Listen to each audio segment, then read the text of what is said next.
Hello everyone, welcome back to FPL Star. Today I gonna discuss about weekly transfer plan for Game Week 1. So before starting, if you are new in this channel, please subscribe this channel for FPL content throughout the season. Now let's start. In this video I have divided Game Week 1 transfer into 5 categories. They are essential, differential, sell, hold and ignore. Essential is those kind of player which have got very high ownership, and if you don't have this kind of player in your team, your rank will suffer. Differential are on the other hand are those kind of players which have got very low ownership, but they can give you the rank boost. And sell is the player you have in your team, and I think they will not perform well, and that's why you need to sell this kind of player. On the other hand, hold is the player you have in your team and you are confused about their performance, but I think they will be okay in game week 1 or forward, so that's why you should hold this kind of player. And ignore is the player you don't have in your team, and I think you don't need to go for this type of player. Now move on to the first essential player for Game Week 1, and it's Isak from Newcastle. And if you look at his fixture run from Game Week 1, it's Southampton home, that Bournemouth away. In Game Week 4, he has got Wolves away. So it's good run of fixture for Newcastle. And also, Isak is a penalty taker. He create chance. He also scored a lot of goal in last season. He in his 27 start, he scored 21 goals. So I think he's a great pick. And in if you look at his performance in expected goal per 90 is 0.81, which is quite good and it's reflecting his performance. So for game week 1, as Newcastle fixture looks good, so I think Isak is an essential player for game week 1, so we should go for him. Now move on to the second essential player for game week 1, and it's Erling Haaland. His value is 15 million. He's a premium forward option, and I think he is essential because of his captaincy opportunity. In game week 2, he has got Ipswich home match, and I think in this match Erling Haaland can score brace or hat trick. So if you don't have Erling Haaland, then you will suffer. And also in game week 3 and 4, he's a very good capacity shout, and if he's fit, so that's why I think you should go for Haaland. And also other thing about Haaland, that he's a beast in front of goal. He is a clinical finisher. In his 29 start last season, he scored 27 goal. He missed some match because of injury, but still he it's a very good performance for Manchester City. And Manchester City create a lot of chance, so that's why I think Haaland is essential for your team. Now, move on to the first differential player for Game Week 1, and it's Gibbs White from Nottingham Forest. He's just 6.5 million value and 7% ownership. And if you look at the Nottingham Forest fixture run from Game Week 1 onward, it's looking good. In Game Week 1, Bournemouth home, then Southampton away also is good run of fixture. And also other thing about Gibbs White is that he's a penalty taker for Nottingham Forest and also the main man talisman. So I think he's a good pick for game week 1. And as his ownership is just 7%, he's a differential player for your team. And if you look at his last season performance, 35 match, he provided 12 assists. This means he's a creative player. So whenever Nottingham Forest can score goal or Gibbs White can score goal, then I think he will get the bonus point because of his creativity.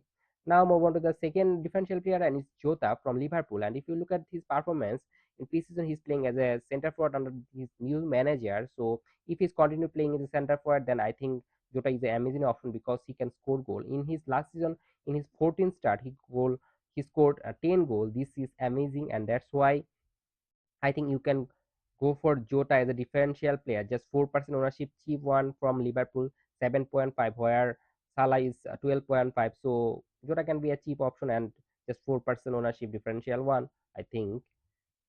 Now move on to the first sale player for game week 1, and it's Foden from Manchester City. And I think you should sell Foden from your team. He has got 26% ownership, but I don't think he will start against Chelsea away, and might be he will be benched for Ipuchum. I don't know, but there is concern about Foden at the beginning of the season, and that's why I think you should sell Foden. He's a good performer. Whenever he play for Manchester City, he will score goal. But Pep Guardiola has some rotation problems, so Foden might be rotated, and that's a thing you always need to be careful about Foden. Now move on to the second sale player for game week 1, and it's Raya. He's 5.5 million goalkeeper. I prefer 4.5 million goalkeeper, but this season 4.5 million goalkeeper is a very good option. But I think a few of them also have got some rotation risk, so you might go for 5 million, but I don't prefer 5.5. And also the Arsenal fixture run from game week 1 onward defensively are not good. In game week 2, they have got Aston Villa away, then game week 4 Tottenham away. I'm not expecting clean sheet from Raya in these two match. And also other thing that if Arsenal cannot maintain clean sheet, then I think Raya will not get bonus point or any other point, because he usually not making too much save, because Arsenal defense are quite solid. So that's why I think as his price is so high, so you need to sell Raya if you have this player in your team, and its ownership is just 23%. So a lot of FPL manager have him. Now move on to the first whole player for game week one, and it's Solanke from Bournemouth. And if you look at his performance in last season, in 37 matches, he scored 19 goals for Bournemouth. He's the talisman, also the penalty taker for Bournemouth. But one negative thing about Solanke is that Bournemouth usually not score too much goal, and also he has his fixture looks mixed. And but if he transferred to Tottenham, there is a rumor, and if he signed for Tottenham, then I think he will be a good option because Tottenham will get a lot of chance. Then I think Solanke can finish them, but there might be some rotation in his position also if he move to Tottenham, and that a concerning thing for his owner. But if you think that Solanke is a good option for your team right now ahead of Isak and Watkins, then I think you should hold Solanke in your team. Now move on to the second whole player, and it's Pedro Porro from Tottenham. And if you look at his performance last season, in his 35 match, he scored 3 goals and also provide 8 assists. This means he is very attacking. And in first two game week, his fixture run is Leicester away, Everton home is good for Pedro Porro, and that's why I think he's a hold for game week one. But one negative thing is that Tottenham defensively last season are not a very good team. So if they can improve, then I think Pedro Porro can be an amazing option. And another negative thing about Pedro Porro is that this season the bonus point system has some change, so it might negatively affect Pedro Porro. But if Tottenham improve their defensive ability, then I think Pedro Porro can be a good option, and that's why you need to hold if you think that Pedro Porro can give you attacking return, and Tottenham will also improve in defensive category. And now move on to the first ignore player for game week one, and it is Gabriel from Arsenal. His value is 6 million, and I think he has got some rotation risk because of the new signing Calafor, and also there is Timber who can play in the center back. So this is a risk for Gabriel, and also that Arsenal fixture in game week 2 and 4 is quite hard, and I am not expecting clean sheet in this two away match.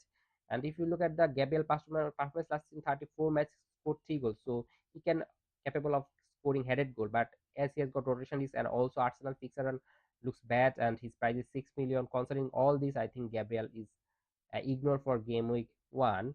Now move on to the second ignore player for game week one, and it's Smith Rowe. He now transferred to Fulham, but one negative thing might be of Smith Rowe is that he is very much injury prone. In last season, he only started three for Arsenal, and also Arsenal not favoring him in the midfield, so that's why he just start 3 match. And in last 2 seasons he not playing too much minutes. So when he transferred to Fulham, I don't think he can be very good option because he play less football last few seasons. So he needs some time to be boost up, and that's why I think he's an ignore for game week one. And also other thing about Smith Rowe is negative is that there is Andres Pereira, so I'm not expecting Smith Rowe to be the penalty taker. But if he take penalty and can remain fit, then I think Smith Rowe can be a good option for your team.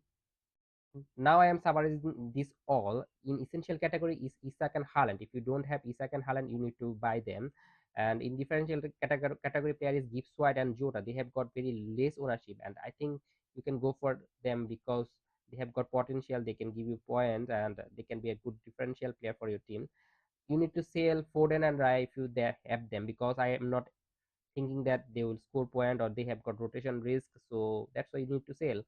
And if you have Solanke and Pedro, I think you should hold him. And if you go for Watkins or Isak or Haaland, then don't go for Solanke. But if you think that Solanke can be an amazing option for Bournemouth, then you need to hold him right now. And the ignore category player is Gabriel and Smith Rowe. You need to ignore this type two player if you don't have them. And that's all for today. If you enjoyed this video, please like this video, and if you're new in this channel, please subscribe this channel and don't forget to press the bell icon. Good luck for your team.